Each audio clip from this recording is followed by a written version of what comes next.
We were at the bar when he walked in, bold, shameless, and took my wife's hand like I wasn't even sitting there.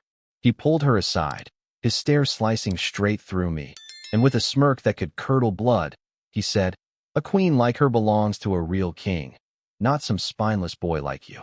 I swallowed my drink in silence. Then came the sound of glass breaking. She never came home. The next day, my phone lit up with 98 missed calls.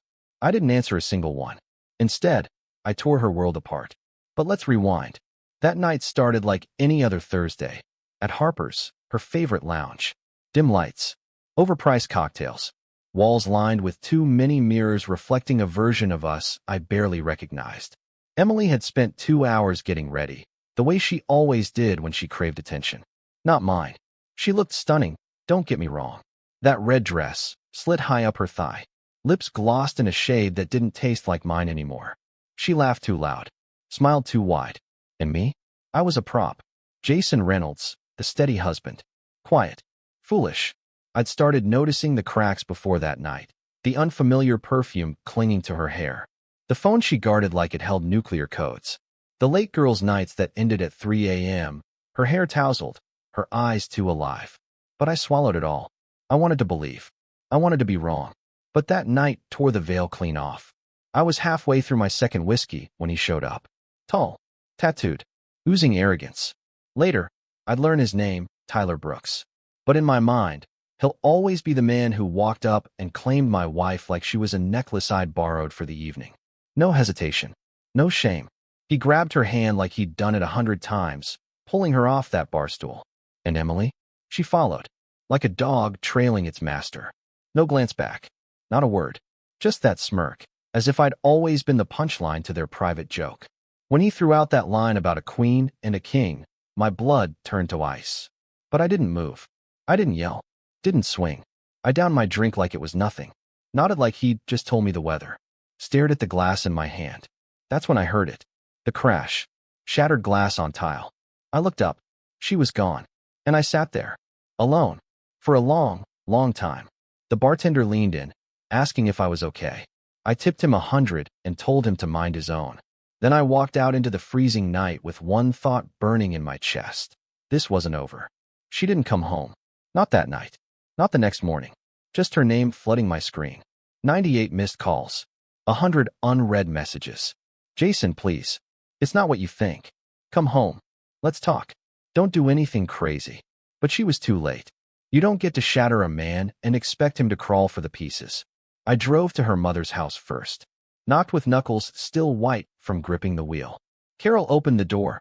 All fake warmth and church lady perfume. Tried to hug me. You knew. I whispered. She froze. The smile cracked. You knew, didn't you? About Emily. And that walking dumpster fire. Jason, please, she stammered. It's complicated. Save it. I dropped the envelope on the counter. Photos. Screenshots. Hotel receipts. GPS logs. Every ugly truth laid bare. Then I turned to her father, Greg, the man who'd always treated me like I was just managing Emily's life, and said, your daughter made her choice. But I'm making mine. I wasn't bluffing. That weekend, I told her sister Madison everything. I exposed it all. The lies, the secret credit cards, the little trysts while I was working overtime. I sent the screenshots to her boss, the same one she'd begged for a promotion. I made sure the HOA knew about the illegal rentals she was running under my name. She didn't just betray me. She underestimated me. And that's a mistake she'll regret for the rest of her smug, backstabbing life. But we're not there yet. We're still at the beginning. This is the story of how a loyal man became a hurricane. And hurricanes don't apologize. I didn't answer those 98 missed calls. Not one. Watching her name flood my screen felt like justice humming through my veins. Emily. Emily. Emily. Again and again. I stared at the phone like it was already dead. The phone buzzed, frantic, desperate, clawing for life. But I wasn't about to give it CPR. I let it shriek itself hoarse. The first voicemail? Pathetic. Jason, I need to explain. Please. You don't understand. The second? Sharper, angry. Why are you ignoring me? We need to talk. By the 7th, she was crying. By the 13th, she was screaming. By the 30th, her voice curled sweet and syrupy, like a snake wrapping itself around prey. You're the love of my life. That meant nothing, I swear. I was drunk. It was a stupid mistake. But it wasn't a mistake. It was a pattern. And that moment in the bar, the way she followed him like a trained show dog, the way he dismissed me like a busboy, that wasn't drunken impulse. That was practiced. She didn't come home for 2 days. But when she did, I was ready. I was calm, colder than I'd ever been. She walked into our apartment like nothing had happened. Like I hadn't watched her leave with another man. Like my dignity hadn't been dragged across a floor sticky with spilled drinks and betrayal. She was still wearing that red dress. I don't know if it was meant to seduce or manipulate. All it did was ignite the fury I'd been locking away in a steel box behind my ribs. "Hi," she said, like we were hitting reset. I didn't answer. She dropped her purse, fake casual. "Look, Jason, can we talk? I need to explain." I stood in the kitchen, arms folded, watching her like she was a stranger. Because at this point, she was. "What's his name?" I asked. Her eyes flickered. Guilt, calculation. "Whose name?" "The man who pulled you away from your husband like he owned you." Silence. "You know what? Doesn't matter," I said. "You can tell it to your new boyfriend's parole officer when he's explaining why his car got keyed and his dog went missing." She blinked. "What? Jason? What the hell are you talking about?" "Oh, come on, Em. You really thought I'd just sit back? After being humiliated in public? After watching the woman I loved melt into another man's arms like I didn't exist? You don't know what you saw." That line made me laugh. I saw a woman who doesn't love her husband, who's been lying for months, maybe longer. Her voice cracked. It wasn't serious. "He means nothing." I stepped closer. "But he meant something that night, didn't he? Enough to follow him without a word. Enough to leave your husband sitting alone, sipping whiskey and humiliation. You're twisting it." "No, Emily," I said quietly. "I'm untwisting it. I'm finally seeing it straight." She tried to cry. Or maybe she really cried. I didn't care. The tears meant nothing anymore. I'd seen this act before. Remorse theater, starring Emily, every time the spotlight landed on her mistakes. She reached for me. I stepped back. "You don't get to touch me. Not anymore." Her face hardened. The tears shut off like a faucet. And there she was, the real Emily. "You think you're some victim?" she snapped. "You think you're perfect? You've been boring, Jason. Predictable. Safe. I needed passion. Fire. You gave me spreadsheets and frozen pizza." I exhaled, slow and steady. "You should have just left me then." She smiled. A cold, razor smile. "I will. And I'll do better." I nodded. "Good. Because I already started packing your things." Her jaw dropped. "In fact," I said, reaching for the envelope on the counter, "here's a list of everything I paid for in this apartment. I expect your share wired by Friday. Or I'll sue." She stood there, stunned. Not because I was angry, but because I wasn't. Because I was ice. Precise. Ready. She turned and walked out. No slamming doors. No goodbye. Just silence.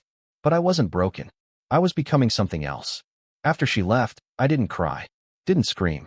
Didn't smash plates or punch walls or drown myself in whiskey. No. I just stood there. Hands on the counter. Staring at the spot where she'd stood. Where she'd spat those words. "I'll do better." That was the moment I stopped being her husband. That was the moment I became a man with a plan. Because there's something dangerous about a man who's been humiliated but not broken.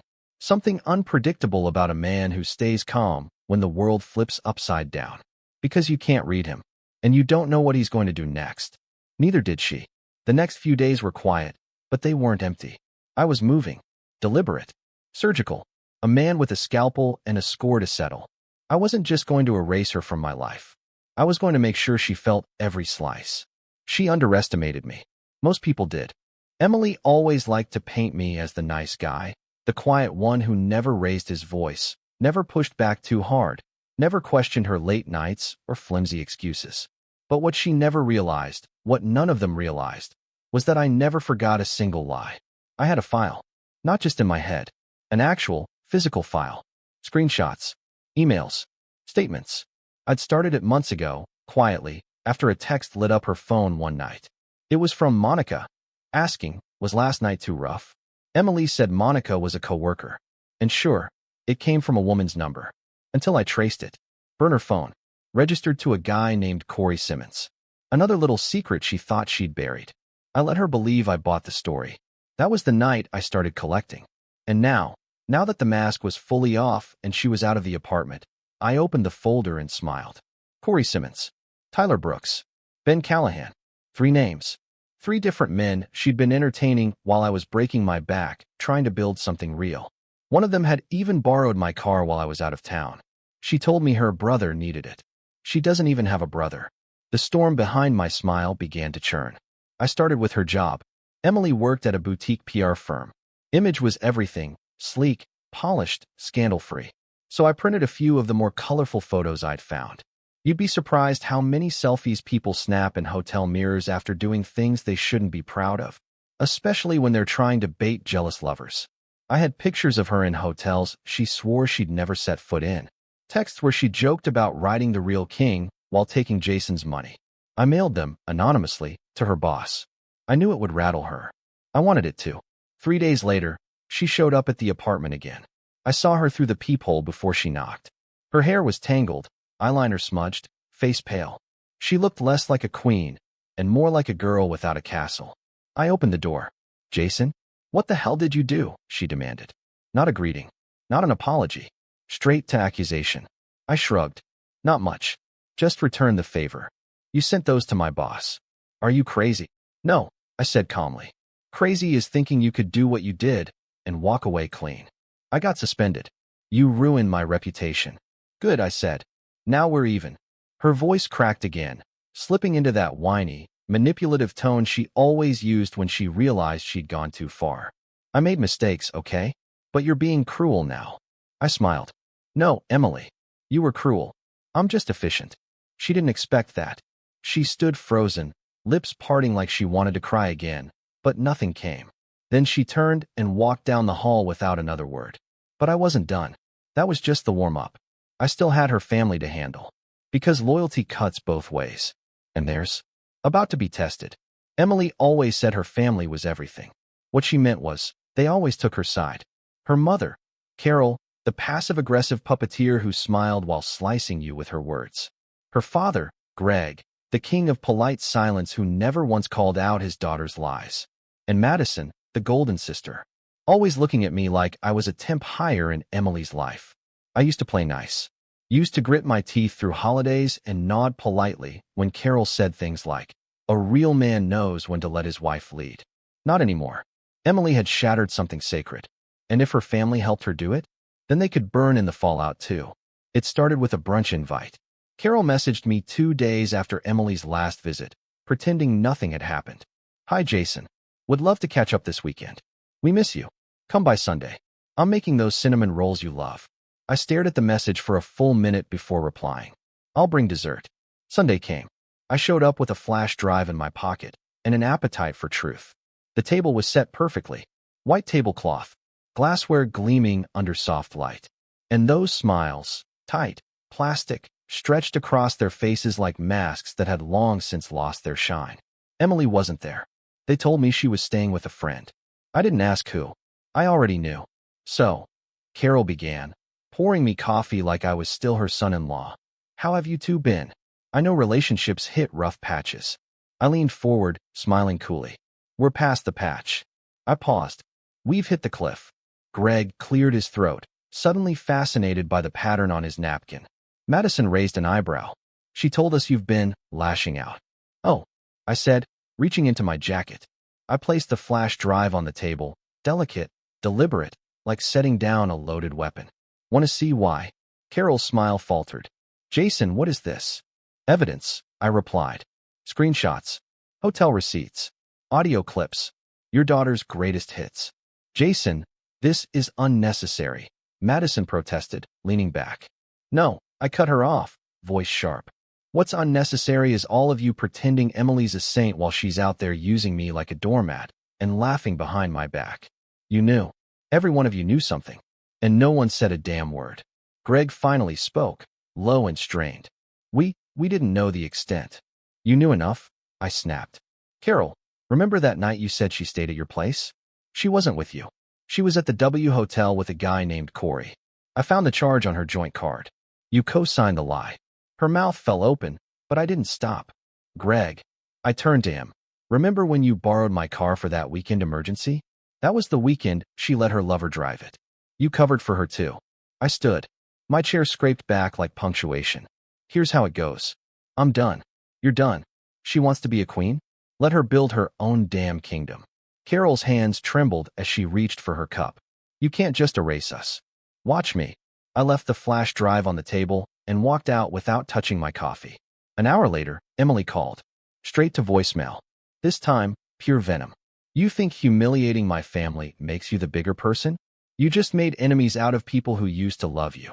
I smiled at the message. Love? No. They didn't love me. They loved the version of me who bent to Emily's story, the side character in the fairy tale she wrote in invisible ink. But I was done playing quiet. Done being underestimated. And if they thought that was the end, they hadn't seen the finale. Next up, Tyler Brooks, the so-called king who stole my queen. And I was about to dethrone him. Tyler Brooks, the man who strolled into that bar and treated me like I was invisible. The man who took my wife's hand like she belonged to him. The man who called me a boy while crowning himself king. Yeah, him. I couldn't stop thinking about the way Emily looked at him. Hungry, worshipful, like he wasn't a man. He was her personal religion. The way she followed him, heels clicking behind his swagger like she'd been waiting her whole life to be summoned. And the way he didn't even flinch as he tore my life in two, like it was nothing but tissue paper. That night haunted me, but it also gave me fuel. Within 24 hours, I had his address. A friend of a friend in apartment leasing. A couple $100, and I had it all. Address, phone, emergency contact, and best of all, his job. Tyler worked at an auto performance shop on the edge of town. Sleek, loud, chrome wheels, and blacked-out windows. The kind of place where men like him thrived. Engines roaring, egos louder. I didn't go there to fight. I went there to ruin. Monday afternoon, I pulled up in my quiet, gray Honda Civic. Subtle, forgettable, just like he probably imagined me. I walked in like a customer. The guy at the front didn't blink when I gave a fake name. Told him I wanted to surprise my brother with an engine upgrade for his birthday. Think I could talk to Ty? I asked. Tyler showed up all swagger and smiles. Didn't recognize me at first. Yo, what's up, man? He grinned. You into turbo kits or full builds? That cocky grin, already assuming I was beneath him. That's what made it perfect. I shook his hand firm, met his eyes. Actually, I said, I'm into justice. His face shifted, slow, like a car wreck unfolding in real time. His smile fading, his jaw tightening, his eyes narrowing. Wait. Yeah, Jason, Emily's husband. Silence. Heavy, long and loud, stretching between us like a drawn wire. He took a breath, probably weighing whether to throw a punch or fake an apology. But I got there first. I'm not here to swing, I said quietly. I'm here to warn you. He scoffed, arms crossing over his chest. Warn me? Bro, you already lost. She chose me. I smiled. Slow. Cold. No, she didn't. She lost everything. Her job. Her family. And you're next. Tyler's jaw clenched. You're bluffing. Oh, really? I pulled a flash drive from my pocket, the twin to the one I'd handed her family. I set it gently on the counter between us. This is everything. Your texts. Hotel check-ins. Pictures. Some taken from angles I bet you didn't know existed. The color drained from his face. I'm sending this to your parole officer, I added casually. Turns out you've got a little history, huh? Assault. Destruction of property. Violating restraining orders. He lunged forward, fist grabbing my shirt, pulling me close. You do that, he growled. I'll end you. I didn't flinch. Touch me again, and you'll go back to prison for a long, long time. I held his stare. Calm. Unshaken. Remember, you're the king. I'm just the spineless boy, right? His grip loosened. Slowly, like the fight draining out of him. I stepped back, straightened my shirt, and locked eyes with him one last time. You should have kept your hands to yourself. Then I walked out. No police. No threats. Just fear, delivered cold, clean, and final. That night, Emily called again. Her voice was shaky this time. What did you do to Tyler? I didn't answer. I didn't have to. The next morning, she showed up at my apartment, for the last time. Her hair was unbrushed. Her voice cracked as she spoke. You're destroying everything, she whispered. You're not the man I married. I met her gaze, steady. No, I'm not. I paused. I'm the man you created. She stood still for a heartbeat, as if those words punched the wind from her chest. Then she turned and walked away for good. But the revenge? That wasn't what healed me. That came later. Because after you burn it all down, you're left staring at the ashes, wondering what any of it meant. Revenge burns hot. But when the flames die, there's only silence. Ash. A man standing alone in the wreckage of everything he thought was real. Emily was gone. Truly gone. No more calls. No more voicemails. No more fake apologies dressed up as breakdowns. Tyler had gone dark too. Word was, he'd quit the shop. Skipped town. Maybe he felt the walls closing in. Maybe he just couldn't stomach the humiliation. Either way, he vanished, the same way her love for me had. At first, I felt invincible. Like I'd won. I'd taken them both down without throwing a single punch. I'd hit them where it hurt: pride, image, power. And I'd watched them crumble from the comfort of my living room. Whiskey in hand. Old photos dumped in the trash. A breakup playlist humming low in the background. But the silence that followed? That was louder than the storm ever was. You don't spend years with someone and walk away clean. Even if that someone turned out to be poison in a pretty bottle. Emily wasn't just my wife. She was my best friend. Once. She was the first call when I got promoted. The one who rubbed my back after 16-hour shifts. The one who told me I was worth something. She also lied with those same lips. Said forever, and meant until someone better shows up. Held my hand while secretly building an escape plan, fingerprints of another man all over it. I hated her. But I hated myself more. For not seeing it sooner. For letting it slide.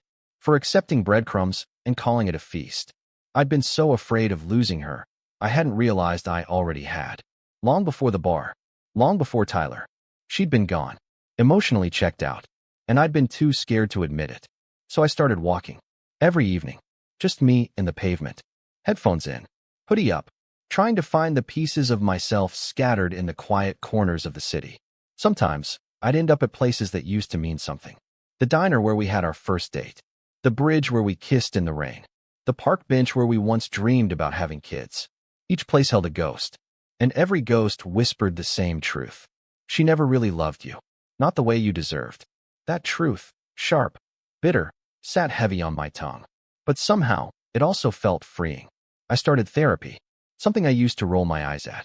But talking helped. Saying things out loud I'd buried for years. About how I felt like a placeholder in my own marriage.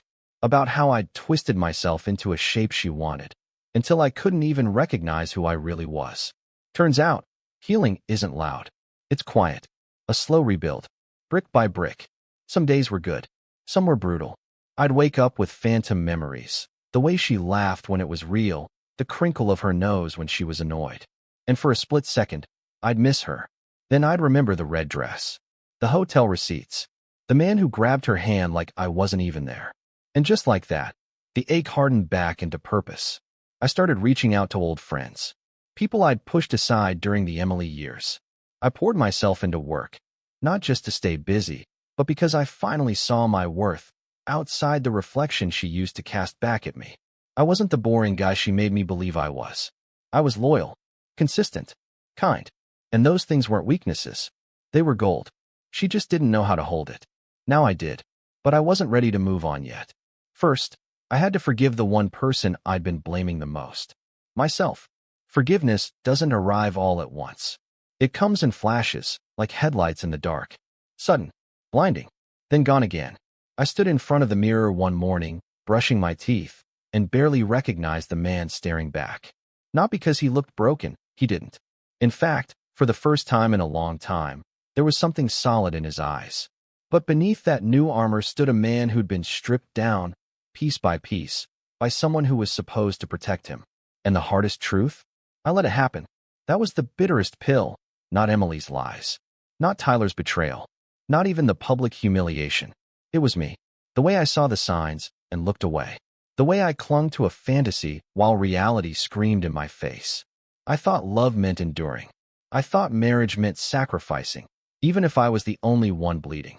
But what I really did, I abandoned myself. I let her laugh at me behind closed doors. Let her use my kindness as cover while she played house with other men. Let her gaslight me into thinking I was paranoid when I was simply paying attention. So no, forgiveness didn't come easy. But it came. I wrote a letter. Never sent it. Just needed to get the words out. I wrote it like I was speaking to myself. The man who watched it all crumble, but still kept showing up every day, heart in hand, hoping things would turn around. Dear me, you didn't deserve that.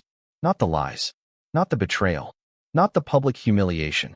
But here's what you need to hear. You're not weak because you loved her. You're strong because you survived her. You tried. You fought. You believed. That's nothing to be ashamed of. Stop blaming yourself for being loyal. Start thanking yourself for walking away. Love, the version of you that's finally awake. After that, something shifted. I stopped checking her social media. Stopped wondering who she was with. Stopped replaying revenge fantasies of storming her wedding to ruin her next fairy tale. None of that mattered anymore. She was gone, and I was still here. And slowly, I was learning to like being alone. Not just tolerate it, actually enjoy it. I cooked for myself, watched movies she would have rolled her eyes at, worked out without wondering how I looked in someone else's gaze. I started reading again. Books with dog-eared pages and bent spines. Books about rebirth, strength, and, yes, even love. Real love, because I still believed in it. Even after everything. Just not the kind I had with her. The kind where someone sees you, truly sees you, flaws and all, and doesn't look for an upgrade. The kind where you don't have to compete with strangers for your partner's attention. The kind that grows in quiet moments, not just in filtered photos and fake smiles. I wasn't ready to open my heart yet, but I wasn't afraid of it anymore, either. One night, I ran into an old friend, Laura, at a coffee shop. We talked for hours.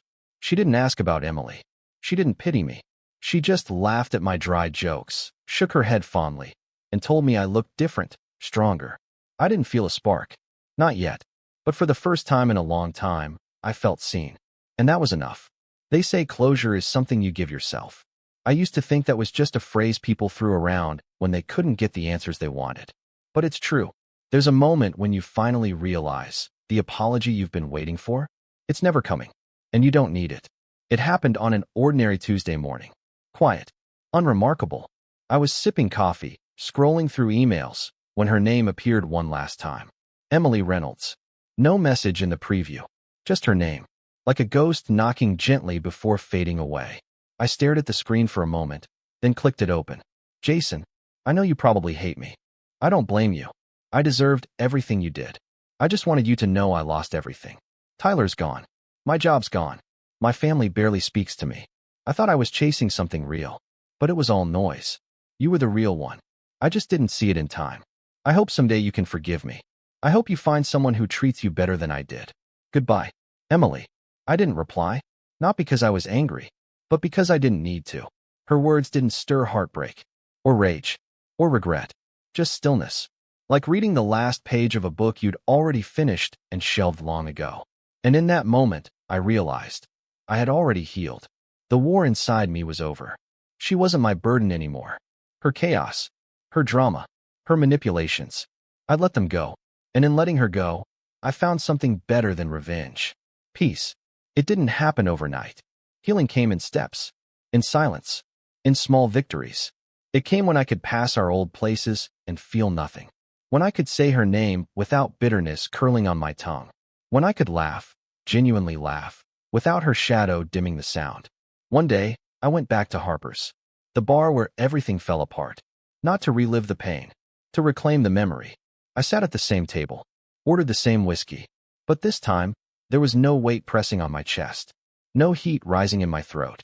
Just a man in a bar, sipping his drink, owning the space he once disappeared in. And across the room, I caught my reflection in the mirror. I didn't see a victim. I saw a survivor, a man who walked through hell and didn't come out the same.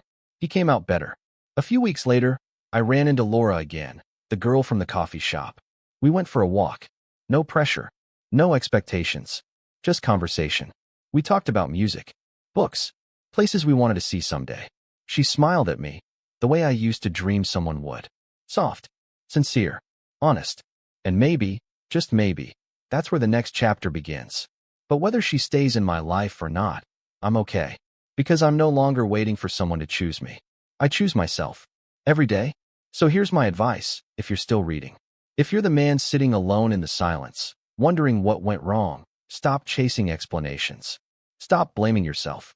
Stop trying to glue the broken pieces back together just because you're afraid of the empty space. Walk away. Rebuild. Don't just survive her betrayal. Grow from it. Because one day, you'll look back at the night everything broke and realize that's the night you were set free.